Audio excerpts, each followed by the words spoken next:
Bismillahirrahmanirrahim. Assalamualaikum warahmatullahi wabarakatuh. Oke kan kawan, kembali lagi di channel Pengusaha Muda yang berkarya. Oke kan kawan, di channel Pengusaha Muda ini khusus membahas tentang budidaya ikan gurami. Oke, buat kawan-kawan yang udah mampir ke channel Pengusaha Muda ini, jangan lupa di like, komen, dan di subscribe, karena subscribe itu gratis.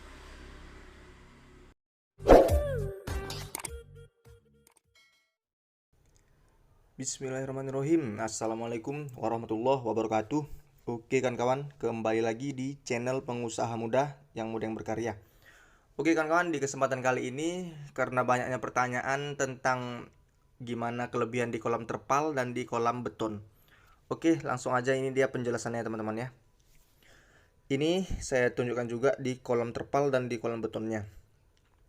Sebenarnya sama aja ya teman-teman ya, di kolam terpal dan di kolam beton. Cuman bedanya di kolam terpal kita kan kita memakai sistem ya, dan kita bisa lebih tebar padat. Sedangkan di kolam betonnya ini kan kita tidak pakai sistem. Berhubung kolam beton ini berada di samping rumah, jadi tidak kita pakai sistem. Jadi tebarnya konvensional, tebar biasa aja ya teman-teman ya. Karena kan kolamnya tidak memakai sistem. Nah, untuk perbedaan tebar benihnya teman-teman sangat jauh teman-teman ya. Kalau kita di kolam terpal diameter 3 ini kita tebar 600 ekor ya teman-teman ya. 650 ekor. Kalau untuk di kolam betonnya ini kita tebar cuma 300 ekor ya teman-teman ya. Separuhnya sendiri teman-teman. Untuk sistem lain sebagainya sama aja ya teman-teman ya. Seperti kolam yang di samping rumah ini. Cuma itu tadilah yang membedakan tebar padatnya.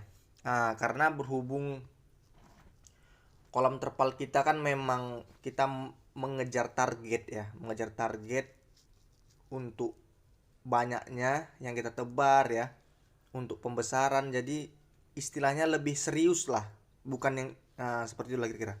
Lebih serius kita menjalani usahanya gitu di kolam terpalnya, bukan kita nggak serius di kolam samping rumah. Kalau kolam samping rumah ini hanya untuk tabungan teman-teman ya, nggak begitu serius lah istilahnya. Jadi seperti itu teman-teman penjelasannya. Kalau untuk aplikasinya berbeda ya, aplikasinya pun berbeda karena di kolam sistem bioflok versi saya itu saya tidak memberikan kapur dolomit ya. Nah, seperti ini teman-teman ya. Kalau di kolam sistem bioflok versi saya ya, ini kita berikan titik aerasi ya. Lalu kita aplikasikannya dengan menggunakan garam. Lalu kita berikan probiotik dan kita berikan molase aja. Tidak kita berikan lagi kapur dolomitnya. Lain dengan kolam konvensional atau kolam air tenang di kolam beton ini. Kalau di kolam beton ini berhubung kita tebarnya memang tidak begitu padat ya, ini kita berikan garam ya, tetap kita berikan garam. Lalu kita berikan probiotik dan kita berikan kapur dolomit teman-teman. Tidak kita berikan molase karena kita ingin menaikkan pH-nya. Karena kolam ini air tenang, jadi kita ingin mempertahankan pH-nya harus tinggi. Nah, jadi dia pH-nya nggak drop. Karena semakin lama pH itu semakin turun apabila air kolam itu terkena air hujan ya. Jadi kita berikan kapur dolomit itu untuk meninggikan pH-nya. Lain dengan kolam di kolam terpal kita. Kalau kolam terpal kita itu pH cenderung stabil ya. Kenapa dia cenderung stabil? Karena di kolam itu diberikan titik aerasi. Titik aerasi itu kan menambah oksigen untuk ikan. Nah, jadi pH-nya cenderung stabil, kualitas air cenderung lebih bagus. Jadi seperti itu. Maka dari itu kita bisa melakukan tebar padat, teman-teman. Saya rasa penjelasannya sudah lengkap ya teman-teman ya, sudah cukup ya. Karena banyaknya pertanyaan, gimana bang kolam terpal ini dan kolam beton, apa perbedaan dan persamaannya. Jadi seperti itu teman-teman. Dan gini, kalau teman-teman ingin membuat kolam betonnya menambah titik aerasi, nah, itu lakukan aplikasi seperti yang dilakukan di kolam terpal. Lalu tebar bibit pun bisa jauh lebih padat.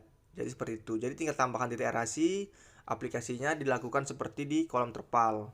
Tapi teman-teman harus mengikuti juga ya aplikasi susulannya. Jadi jangan satu kali aplikasi. Karena kalau satu kali aplikasi itu bakterinya ya, bakteri untuk ikannya itu cuma sedikit. Jadi hanya bertahan 1 bulan itu udah habis dimakani ikannya. Jadi kita harus melakukan aplikasi susulan, jadi agar supaya aplikasi dan kualitas air itu jauh lebih bagus ya teman-teman ya. Jadi jangan salah paham dengan sistem, kita harus benar-benar mempelajarinya. Jadi seperti itu teman-teman ya, mudah-mudahan dapat bermanfaat ya teman-teman ya, bisa menginspirasi. Jadi teman-teman bisa lebih bersemangat lagi dalam berbudidaya ikan air tawarnya, mau itu ikan lele, mau itu ikan nila ya teman-teman ya. Hanya saja kalau ikan nila memang titik aerasinya lebih banyak, itu tetap saya bilang ya, titik aerasinya jauh lebih banyak, karena ikan nila ini sangat membutuhkan oksigen yang banyak, beda dengan ikan gurami. Ikan nila, ikan mas ya, itu sangat-sangat membutuhkan titik aerasi yang banyak, oksigen yang banyak. Jadi seperti itu teman-teman. Tapi nanti rencana akan saya buat juga ya budidaya ikan nila ya, biar supaya teman-teman itu lebih paham lagi versi saya seperti apa lagi ya. Jadi bisa lebih menambah wawasan atau pengetahuan buat teman-teman semua. Oke teman-teman, mungkin sampai sini dulu ya penjelasannya. Mudah-mudahan bisa bermanfaat ya, bisa menginspirasi. Jadi bisa membuat teman-teman itu tidak ragu lagi ya dalam berbudidaya ikan guraminya atau ikan air tawar lainnya, karena sudah bisa menguasai naik turun pH-nya ya, menguasai airnya dulu terutama. Karena kita harus bisa wadahnya dulu, tempatnya dulu kita kuasai, baru bisa memulai usaha itu ya teman-teman ya. Karena kalau kita wadahnya saja atau tempat ikannya itu aja udah jelek, ya gimana ikan mau hidup kan, itu gimana ikan mau bertahan.